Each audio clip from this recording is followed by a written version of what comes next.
Et bonjour à tous, j'espère que vous allez bien. Bon, je fais une petite pause dans mon marathon estival pour vous faire cette vidéo, vous faire aussi un coucou au passage. Ça fait un petit bout de temps que je suis pas passée par ici. Et c'est vrai que pourtant l'envie est bien là et j'ai vraiment quelque chose à vous raconter aujourd'hui. Ça fait un bout de temps que je voulais vous partager ça et bon bah voilà, la vie passe évidemment. Mais je trouve que la période actuelle est très propice pour vous aborder ce sujet. Je vais aller droit au but dans cette vidéo. Elle n'a pas pour but d'être trop longue. J'aimerais vous parler voilà, d'un constat que je fais depuis plusieurs années. C'est celui de l'inaction dans les milieux dits spirituels. Il y a un vrai conflit, je trouve, et j'observe notamment ça avec les événements actuels, notamment en lien avec les incendies. Je trouve qu'il y a un vrai sujet au niveau de l'action, la réaction. Est-ce qu'il faut agir, pas agir? J'entends quand même beaucoup de points de vue sur ce sujet, notamment j'en cite quelques-uns que j'ai relevés. Je vais beaucoup entendre des personnes dans des milieux soi-disant de conscience ou spirituels qui vont dire mais en fait ça sert plus à rien d'agir parce que ce monde-là il a besoin de s'effondrer. Donc en fait il faut laisser faire. Ensuite, je vais entendre des personnes dire bah oui, non mais en fait ça sert à rien d'agir parce que de toute façon ces formes-là, cette matière-là, n'existent pas. C'est un monde qui n'est pas réel. Ensuite, j'ai des personnes qui vont dire bah oui, non mais en fait le jeu de toute façon est pipé. Donc ça sert à rien d'agir. Si par exemple on parlait des élections présidentielles à venir, le vote ou des sujets comme cela ou la politique au sens large, c'est vrai que j'entends beaucoup de personnes me dire bah en fait tout ça ne sert à rien, tout est truqué, tout est pipé et de toute façon ça changera rien puisque ça fait des années que ça n'a pas changé. Bon, ensuite, j'entends enfin une personne me dire, mais de toute façon, toutes ces formes, tout ce monde, tout ça n'est qu'une illusion. Je dis pas que ces points de vue sont vrais ou faux, c'est pas le but de cette vidéo, bien évidemment, mais en fait, c'est justement d'exposer ces points de vue-là pour peut-être y apporter un autre angle de vue, qui est peut-être un petit peu plus, voilà, enfin, entre guillemets, contrasté, nuancé, je sais pas trop comment l'exprimer, ou tout du moins plus dans l'équanimité, le centre. Vous savez ici, si vous suivez cette chaîne, que c'est vrai que ça fait des années maintenant que je fais de mon mieux pour essayer toujours de ramener les choses sur cette troisième voie, qui n'est pas la plus commune, j'entends. On entend beaucoup de personnes parler de la séparation, qui aurait vraiment une bonne manière de faire, et qui est souvent dans l'action juste, et qui a une mauvaise manière de faire, qui est dans la réaction. Et c'est vrai que je trouve qu'il est temps peut-être d'ouvrir un nouveau dessin sur Terre, qui serait celle de cette troisième voie, qui n'est ni dans le bien ni dans le mal, mais qui est par-delà. Et j'aime beaucoup, moi personnellement, m'inspirer de certaines figures. Et c'est vrai que quand je me questionne intérieurement, parce que je me questionne aussi sur les sujets notamment de l'action, eh ben j'aime à penser à certaines figures qui m'inspirent. Et notamment une d'entre elles, qui est celle de Jésus, clairement. Je trouve que en tant qu'homme, il a marché dans une époque, dans un environnement qui était loin d'être simple, où le dogme était quand même extrêmement présent. Et je trouve que cet homme a beaucoup été source d'inspiration pour son époque. Il a énormément agi. Il aurait pu complètement se dire, partant de ce principe que le jeu est pipé, que tout est une illusion, que ça sert à rien d'agir, de toute façon rien changera.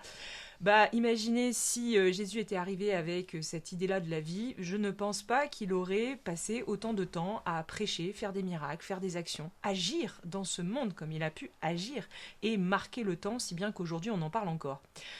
Et c'est vrai qu'il me semblerait que d'autres hommes ont marqué le temps aussi, tels que Gandhi, Mandela, pour ne citer que, et plein d'autres encore. Et le point commun entre toutes ces figures qui ont marqué l'histoire sont quand même toujours l'action qu'ils ont menée sur le terrain. Et du coup, quand j'entends des personnes dire bah en fait agir ne sert plus à rien, ça vient un petit peu heurter, je pense, quelque chose qui est à mon sens complètement dangereux en fait, notamment pour l'époque dans laquelle on vit, où l'action va être plus que nécessaire, encore plus aujourd'hui, que ce soit à échelle de notre climat, à échelle de la politique, à échelle de tous les enjeux sociaux, culturels, sociétaux au sens large. Le monde d'aujourd'hui est à réinventer. Donc en fait, on n'a jamais eu autant besoin que de bras, que de mains et que d'êtres qui agissent dans ce monde. Mais il est assez évident, et bien sûr j'entends tout le temps des personnes dire ça, que l'action en elle-même n'est pas uniquement la seule clé. Il ne s'agit pas uniquement que d'agir, comme il ne s'agit pas uniquement que d'être dans son intériorité. Il y a un vrai débat entre intérieur et extérieur, et il me semblerait que, par observation du terrain à nouveau, il y a quand même beaucoup de personnes qui ont du mal à jouer le jeu de la vie sur cette planète, parce que c'est vrai qu'il n'est pas simple à jouer. Il faut composer avec des codes, avec des règles, avec des lois, avec des fonctionnements qui sont tout sauf magnifiques, en apparence tout du moins. Et c'est vrai que du coup, certaines personnes qui développent leur conscience ou qui ont une ouverture intérieure vont préférer, et je le comprends, se réfugier dans le monde intérieur. Et ce monde intérieur peut devenir un refuge, et tant mieux, c'est le refuge de notre âme, et ça, c'est très apaisant, réconfortant de savoir que ce refuge existe. Mais si ce refuge existe, ce n'est pas pour uniquement se réfugier là. Et c'est vrai que la polarité de notre intériorité a tout son rôle à jouer, mais la polarité extérieure a tout son rôle à jouer également. Et c'est justement dans cette compréhension de l'intérieur et de l'extérieur, et non pas de l'intérieur ou de l'extérieur, qu'on commence à comprendre quelque chose. Ne serait-ce pas dans le juste mariage entre l'intérieur et l'extérieur que l'on ouvre cette troisième voie qui est la voie du milieu, la voie de ce centre. Et il me semble qu'on retrouve la même polarité au niveau de l'action et de la réaction. J'observe sur le terrain que beaucoup de personnes, soi-disant ouvertes d'esprit, vont se questionner sur la notion d'action ou de réaction. Et vont me dire, oui mais Charlotte, à quoi ça sert de toute façon que je fasse quelque chose parce que je suis dans la réaction. En fait, ce monde-là, il me heurte tellement dans le fond que j'ai préféré me dire que ça ne servait à rien d'agir parce que de toute façon, ça ne changerait rien. Et qui vont se cacher derrière des histoires, derrière des concepts, derrière des préceptes, qui vont bien sûr interpréter à leur manière pour faciliter cette compréhension-là. Et derrière, le point de départ, en fait, c'est que ces personnes-là vont avoir du mal à réagir, à être dans la réaction, partant du principe que la réaction serait quelque chose de mal, alors que l'action serait quelque chose de bien. Et en fait, à mes yeux, aujourd'hui, je me dis, mais c'est complètement binaire. C'est complètement séparé de penser ainsi. Que vous soyez dans la réaction ou dans l'action, c'est pas le sujet en fait. Parce que l'action juste émane de la troisième voie. Et cette troisième voie, l'action juste, c'est celle qui est insufflée par plus grand qui nous traverse. Et c'est comment on peut apprendre au quotidien à se rendre disponible pour que plus grand nous insuffle à travers nous. Mais plus grand, ce centre depuis lequel tout est insufflé, ce centre jaillit d'un équilibrage entre nos polarités. Ça veut dire que depuis ce point de vue-là, qui, je l'entends, n'est qu'un point de vue, on part du principe que réaction et action sont utiles. Et que réagir est tout aussi utile que agir. Que agir est tout aussi utile que réagir. Et que ce qui va compter dans l'histoire n'est pas tant de réagir ou d'agir, mais tout simplement de laisser la vie faire à travers nous et de laisser ce mouvement de vie, qui est celui de l'illusion de la séparation, laisser ce mouvement s'équilibrer à nouveau à travers nous. Je dis souvent, si on regarde la nature, tout est en état d'équilibre et d'harmonie dans la nature. Un arbre n'a pas besoin de bons conseils pour pousser, la fleur n'a pas besoin d'un timing et d'un calendrier pour fleurir. Tout se fait à son juste moment, dans un juste équilibre, vraiment dans une justesse qui nous dépasse totalement. Et nous, en fait, cette nature qui nous entoure, elle est cyclique, elle respecte des temps, elle respecte des rythmes. Et nous, en tant qu'humains, on est venu briser ce rythme de la vie, ce mouvement naturel de la vie, qui est celui de l'équilibrage entre nos polarités. La nature, si elle pousse, c'est parce qu'elle est au centre. Mais elle est au centre parce qu'elle laisse le jeu et le mouvement de la vie traverser cette nature. Je veux dire, quand une tempête arrive, c'est pas très confortable. Quand le soleil est là, c'est plus confortable. Est-ce que la plante va se dire « Oh, dis donc, aujourd'hui, il pleut fait chier, je vais trouver une solution pour que ça s'arrête, et quand il fait beau, génial, je veux que ça reste là ». Il n'y a que les humains qui composent ainsi dans la vie, et qui, sans le savoir alors, brisent ce mouvement de vie qui, normalement, est naturel, et a juste besoin de se jouer pour que le centre puisse se dévoiler à chaque instant.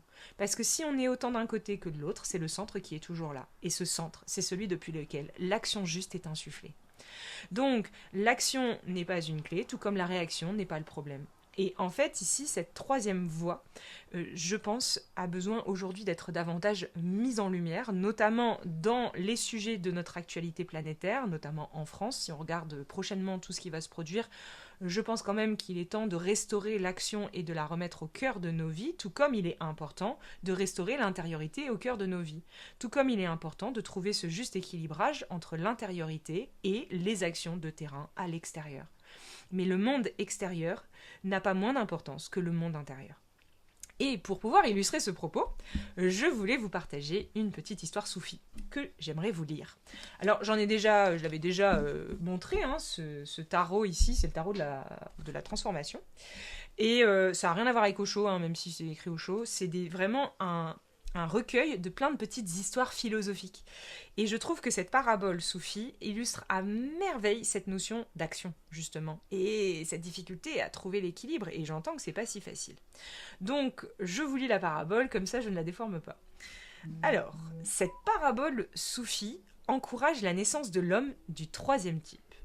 L'homme authentique, celui qui sait quand agir et quand ne pas agir.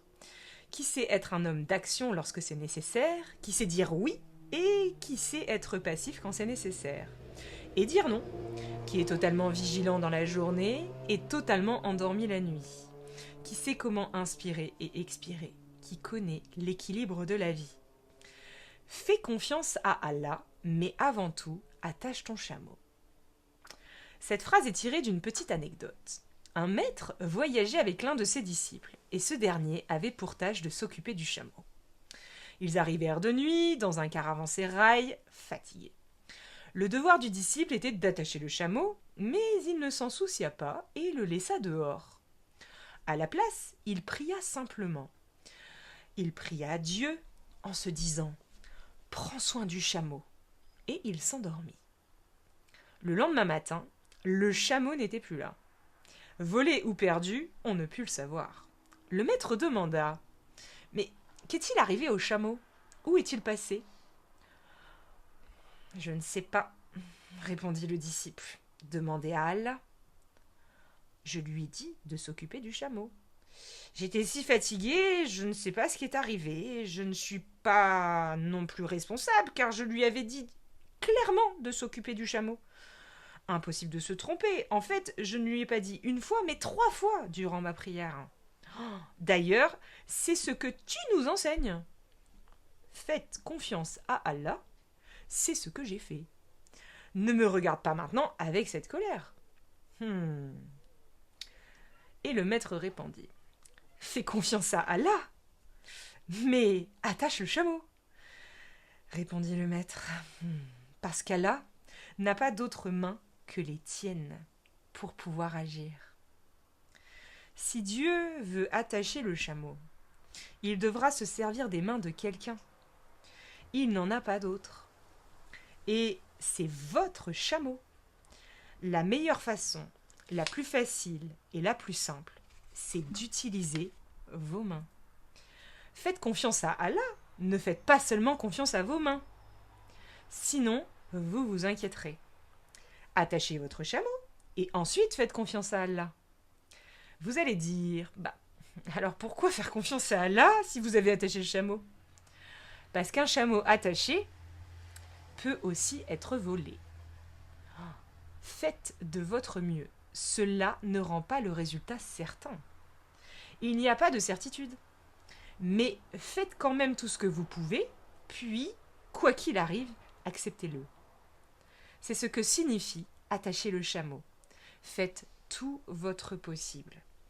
N'esquivez pas votre responsabilité.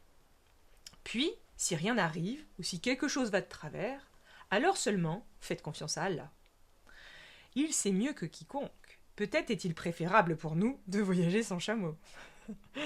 Il est très facile de faire confiance à Allah et d'être paresseux. Il est très facile de ne pas faire confiance à Allah et d'être dans l'action. Il est difficile d'être le 3e type d'homme. Faire confiance à Allah tout en restant actif. Car alors, vous n'êtes plus qu'un instrument. Dieu est le véritable acteur et vous n'êtes qu'un outil entre ses mains. Voilà la petite histoire que je tenais à vous partager, car il me semble que cette parabole soufie résume bien mieux que ce que j'ai pu le faire d'ailleurs avec mes propres mots, tout ce que j'essayais de vous transmettre dans cette vidéo. Donc vraiment, en guise de conclusion, c'est vraiment entendre cet équilibrage entre intériorité, effectivement, cette dimension intérieure, cette reliance avec plus grand, cette prière, c'est vraiment ce lien qu'on entretient avec ce plus grand, ce plus vaste, ce divin. Mais ensuite, c'est aussi cette dimension plus extérieure de mise au service de nous-mêmes en tant qu'instrument qui peut servir la manifestation, l'action concrète de terrain. Et vraiment, l'idée, c'est ce juste équilibrage. L'un ne va pas sans l'autre. Et c'est évidemment plus compliqué que d'être dans un des deux extrêmes. Voilà, je vous laisse avec cette vidéo. N'hésitez pas à commenter, à partager votre point de vue et à partager bien sûr ce propos si vous voyez des personnes autour de vous qui pourraient être inspirées par cette 3e voie également. Je vous embrasse, je vous dis à très vite.